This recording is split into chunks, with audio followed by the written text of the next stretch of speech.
Assalamualaikum warahmatullahi wabarakatuh. Salam jumpa lagi dengan saya Samsur Ramli dalam channel pengadaan Samsur Ramli. Hari ini kita akan Q&A langsung terkait dengan isu-isu yang berhubungan dengan Peraturan Menteri Dalam Negeri Nomor 77 Tahun 2020 dan pasti akan berkaitan dengan Perpres 12 Tahun 2021 yang merupakan perubahan dari Perpres 16 Tahun 2018. Ini saya sedang bersama dengan Pak Hilman Rosada.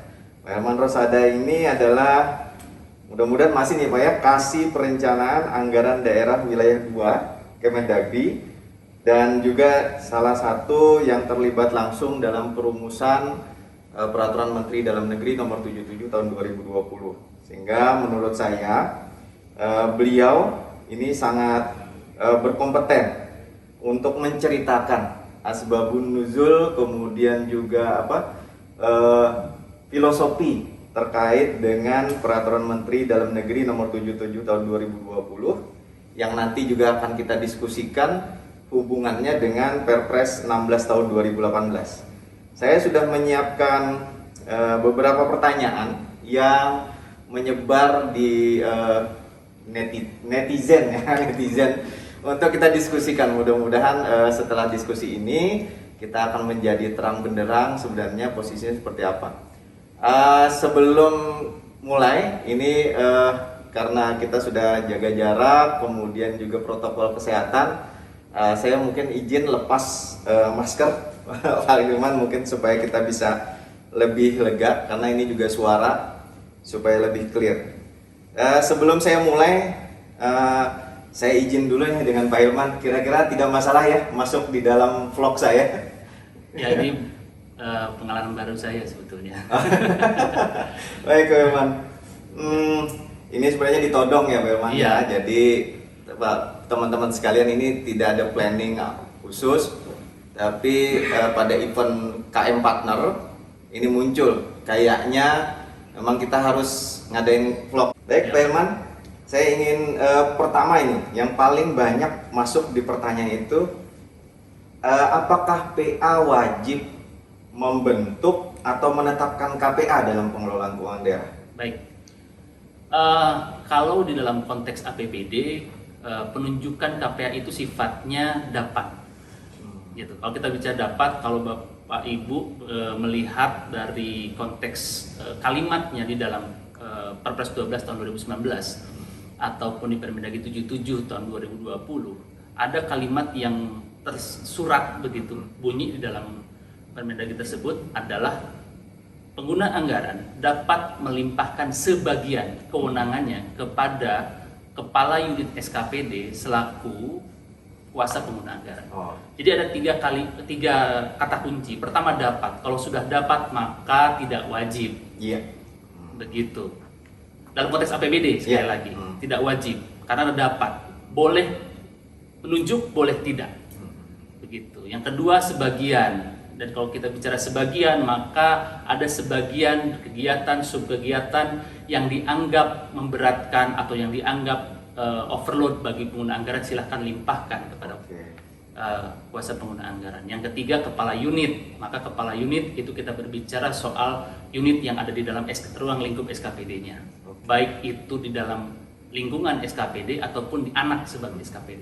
Oke, siap. Jadi jelas ya kawan-kawan semua bahwa ini juga buat pemerintah daerah nanti jor-joran bikin KPA malah gitu ya. Ya, betul. Artinya KPA ini pilihan berdasarkan opsi-opsi pertimbangan beban kerja atau beban anggaran ya. Bisa. Beban anggaran, beban kerja, rentang kendali, lokasi, kemudian satunya lagi kalau beban kerja tadi kayak sekretariat daerah, betul, itu ya, betul.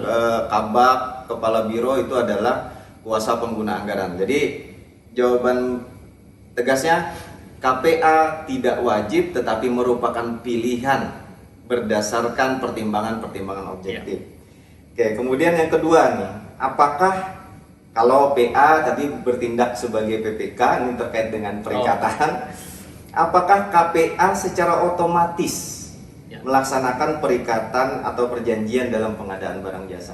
Baik, Sebetulnya kalau kita mengacu kepada undang-undangnya, baik Undang-Undang 1 dulu atau misalkan PP 12 lah kita yang paling muncul terbaru, ataupun Permendagri 77 tahun 2020, ada bunyi yang jelas bahwa PA atau KPA di situ sama-sama memiliki tugas yang sama, adalah mengadakan perikatan perjanjian.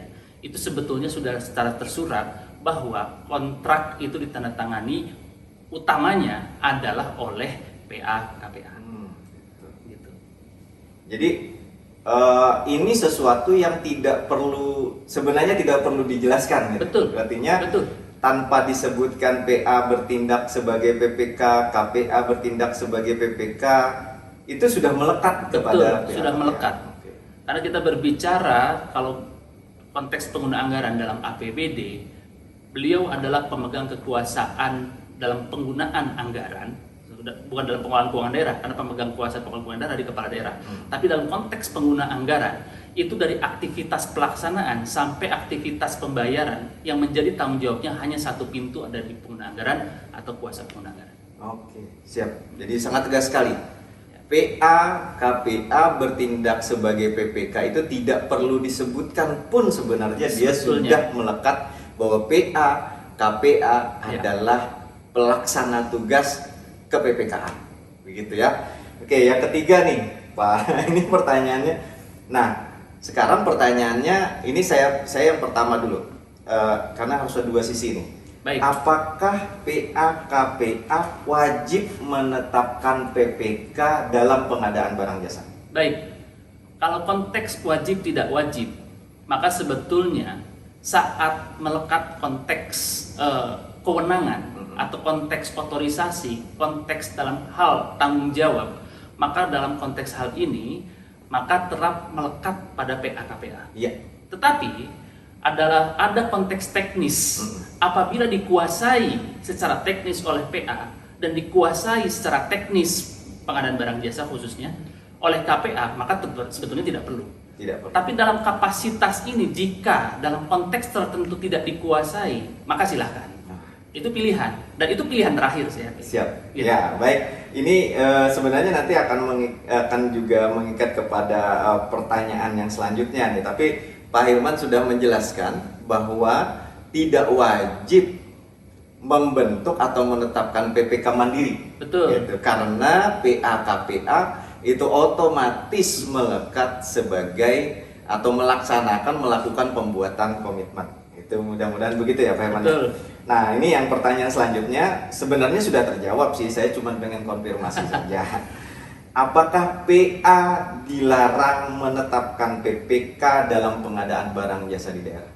Nah, bahasa dilarang ini saya tidak mau terjebak pada framing bahwa ini bahasa dilarang, karena itu adalah sebetulnya tugas utama. Tapi kita harus mengukur diri. Tapi mengukur diri bukan berarti diterjemahkan sebagai penghindaran. Nah, pada saat hal-hal teknis tidak dikuasai, butuh orang lain sebagai pihak pengguna anggaran sebagai selaku manusia. Maka sebetulnya saya akan kembalikan dulu ke konteks kenapa menuju PPTK, kenapa menuju PPK SKPD. Karena beliau perlu ada yang mengecek, perlu ada yang sebelum saya bertanggung jawab, saya harus meyakinkan diri siapa yang melaksanakan dan apa yang dilaksanakan, apa yang diverifikasi, termasuk salah satunya untuk unsur pengadaan barang jasa begitu. Jadi intinya sebetulnya saya tidak dalam konteks dilarang atau bagaimana, tapi intinya Pemda secara SKPD wajib mempersiapkan diri untuk kebutuhan-kebutuhan dalam proses pengelolaan keuangan daerah yang di dalamnya ada proses pengadaan barang jasa. Oke, siap. Ini tegas sekali ya kawan-kawan semua. Jadi tidak diwajibkan untuk menetapkan PPK, tetapi juga tidak dilarang dalam konteks bahwa dibutuhkan pelimpahan kewenangan karena tidak ada kemampuan keteknisan. Tapi tentu ini menjadi opsi terakhir ya Pak. Betul, opsi terakhir. Opsi terakhir ketika PA memang betul-betul tidak mampu atau karena kelebihan beban, overload, KPA juga seperti itu, maka tidak diharamkan membentuk atau menunjuk atau menetapkan PPK mandiri. Begitu. Nah, ini selanjutnya saya nih, jika jika tidak dilarang, tadi kan tidak dilarang Ya. dalam konteks opsi terakhir ya, tidak dilarang PA menetapkan PPK, maka kemudian misalkan ini contoh opsi terakhir, ini saya perlu tekankan lagi Pak. Ya. Opsi terakhir kita menetapkan, kemudian ada PPK mandiri yang ditetapkan oleh PA KPA. Yang pertanyaan selanjutnya ini yang banyak sekali nih, apakah boleh PPK yang tadi ditunjuk atau ditetapkan tadi, apakah dilarang, bukan apakah boleh, apakah dilarang PPK yang ditunjuk tadi tanda tangan kontrak? Baik, saya akan mulai dari tugas utamanya pengguna anggaran. Ya. Tadi saya sampaikan dari proses pelaksanaan sampai proses pembayaran. Maka ada yang namanya konteks konteks pembayaran di sini. Ada 2 dokumen yang seharusnya ditandatangani dan dicermati betul, yang tidak bisa dilepaskan konteks pengguna anggaran, yaitu pendatangan SPM dan SPTJM. Kalau kita cermati 2 dokumen ini, bahwa konteks yang dibayarkan, konteks yang dilaksanakan itu dijamin kebenarannya dengan Bapak Ibu sebagai pengguna anggaran menandatangani surat pernyataan tanggung jawab mutlak. Berarti meskipun posisinya opsi terakhir itu ada kontrak yang ditandatangan oleh pihak PPK itu, berarti Bapak sudah menjaminkan dirinya terhadap orang lain bahwa akan yang dibayarkan tadi itu sudah dijamin kebenarannya. Tetapi kalau opsi itu tidak digunakan, sebetulnya Bapak sudah meyakini bahwa apa yang ditandatangani oleh dirinya sebagai PA-KPA dalam penandatangan kontrak sudah pasti dengan meyakini tersebut dijamin, karena Bapak Ibu sebagai pengguna anggaran, kuasa pengguna, menandatangani SPM dan SPTJM. Oke. Sebetulnya begitu. Ini Pak Hermawan menjelaskan, ini kayaknya udah ada beyond, karena pertanyaan selanjutnya berkaitan dengan ini. Tapi saya ingin menegaskan lagi, sebagai opsi terakhir pembentukan penetapan PPK, jika ada pembentukan penetapan PPK sebagai opsi terakhir ketika organisasi pengelolaan keuangan daerah tidak sanggup atau tidak mampu secara beban kerja, berentang kendali dan seterusnya, maka PPK mandiri ini tidak dilarang untuk bertanda tangan kontrak, tetapi catatannya nanti akan ada di pertanyaan selanjutnya. Pertanyaan selanjutnya adalah berkaitan, jika PA KPA tadi bertanggung jawab terhadap perikatan perjanjian, nah jika KPA-nya menugaskan PPK mandiri bertanda tangan kontrak, apakah tanggung jawabnya, tanggung jawab perikatan, tanggung jawab ini otomatis berpindah sepenuhnya kepada PPK yang bertanda tangan kontrak tadi? Baik, kalau kita lihat rangkaian terkait alur begitu, di mana salah satu proses pelaksanaan suatu kegiatan atau subkegiatan tersebut, jika ada konteks pengadaan barang jasa yang kemudian ada pelimpahan atau dalam konteks ini menunjuk atau menetapkan tadi disebut untuk tanda kontrak ke pihak lain, maka posisinya jika sudah ada hal kesalahan tadi, saya menyebutnya dari kesalahan tadi yang paling beresiko begitu. Jika pada saat tahapan-tahapan tersebut ternyata diketahui dalam berjalannya seperti itu, maka sebagai pengguna anggaran sebetulnya harusnya mengetahui. Dan itu pasti akan melarang untuk menjalankan pelaksanaan pekerjaan itu. Dan itu menjadi tanggung jawab full pejabat buat komitmen.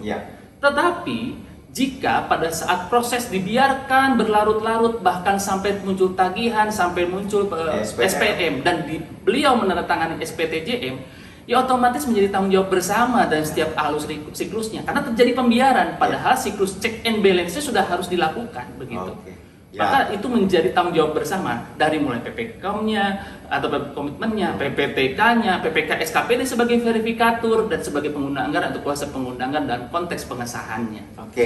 Nah ini semakin menegaskan ini bahwa secara substansi pelimpahan kewenangan itu tidak lantas kewenangan atau tanggung jawab itu berpindah sepenuhnya. Jadi tetap ada rangkaian tanggung jawab di sini. Nah, even ini untuk yang terakhir tadi tidak diharamkan ada PPK mandiri sebagai opsi terakhir ketika memang PA-KPA tidak mampu secara rentang kendali, beban kerja dan segala macam. Kemudian ketika PPK mandiri ditetapkan sebagai PPK, kemudian juga sebagai opsi terakhir dia bertanda tangan kontrak, tetap tanggung jawab melekat kepada masing-masing pelaksanaan tugas. Jadi ya Pak, dan juga sampai kepada pengguna anggaran ketika dia mengeluarkan SPM dan SPTJM. Artinya tanggung jawab tetap melekat pada masing-masing pihak, tidak kemudian semua atau salah satu terlepas dari tanggung jawab itu. Oke, ini 6 pertanyaan ini kira-kira menurut saya adalah pertanyaan-pertanyaan kunci. Kemudian ini terakhir Pak Hilman ada titipan pertanyaan. Ketika PA-KPA bertindak sebagai PPK, ini ada pertanyaan, apakah itu berarti hal yang terpisah dari PA-nya? Sehingga ada yang berpendapat PA-KPA yang bertindak sebagai PPK itu kemudian wajib memenuhi syarat kompetensi ke PPK-an. Ya, gitu. Kalau syarat kompetensi sebetulnya pada saat beliau menjabat sebagai PA atau melimpahkan kepada KPA, dalam konteks hal ini dianggap mampu. Begitu, dianggap mampu. Maka di sini sebetulnya kompetensi diri itu wajib dipenuhi saat pejabat tersebut menjabat sebagai pengguna anggaran, kan otomatis tadi sebagai kepala SKPD, maka secara kompetensi dianggap mampu.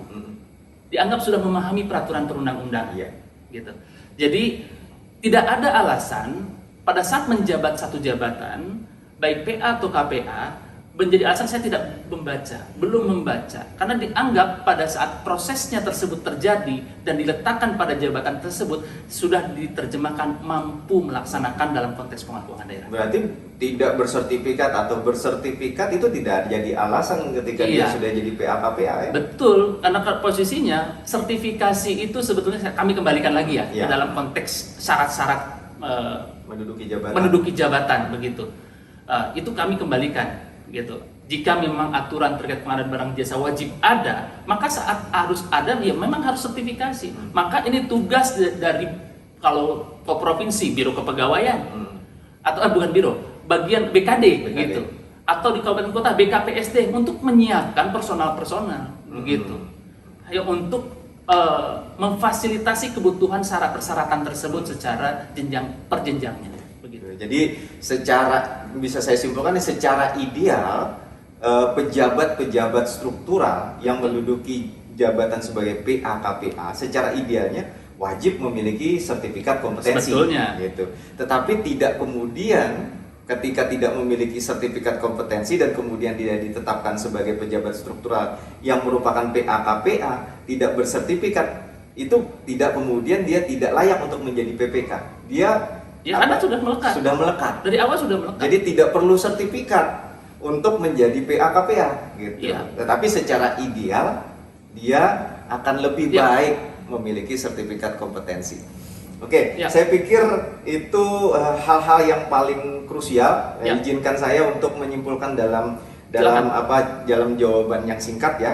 Jadi pertama, apakah PA wajib membentuk KPA dalam pengelolaan keuangan daerah? Itu pilihan, opsi.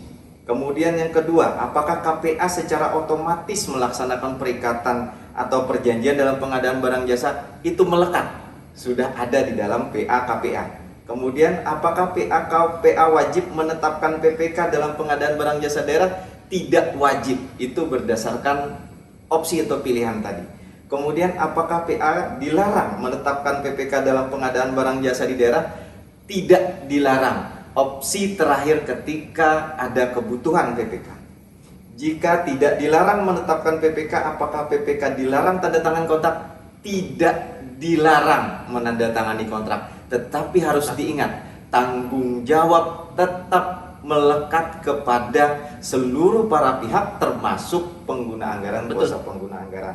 Sehingga ketika ada perikatan perjanjian, PA yang menugaskan PPK bertanda tangan kontrak pada saat dia mengeluarkan SPM dan SPTJM, maka dia juga bertanggung jawab terhadap penandatanganan kontrak tersebut. Tidak hanya pejabat pembuat komitmen itu saja. Kemudian terakhir tadi, apakah PA-KPA itu wajib memiliki sertifikat pengadaan ketika dia jadi PA-KPA?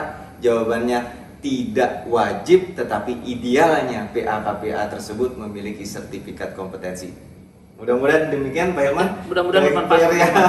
Terima kasih Pak Hilman atas waktunya, dan mudah-mudahan ini juga menjadi bagian dari upaya kita mensosialisasikan ya Pak Hilman ya. Ini kesempatan yang berharga sekali buat saya. Saya terus terang terima kasih sekali Sama-sama, Pak. berkali-kali Pak Hilman.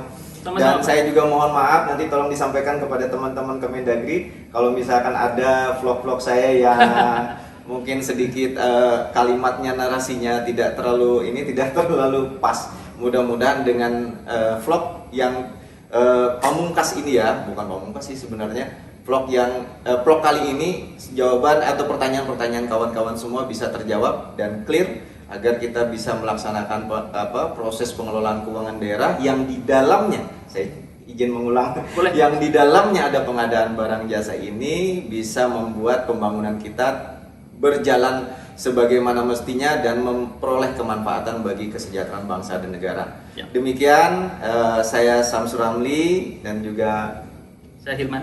Pak Hirman mengucapkan terima kasih atas segala perhatian. Saya akhiri dengan mengucapkan alhamdulillahirrabbilalamin. Assalamualaikum warahmatullahi wabarakatuh.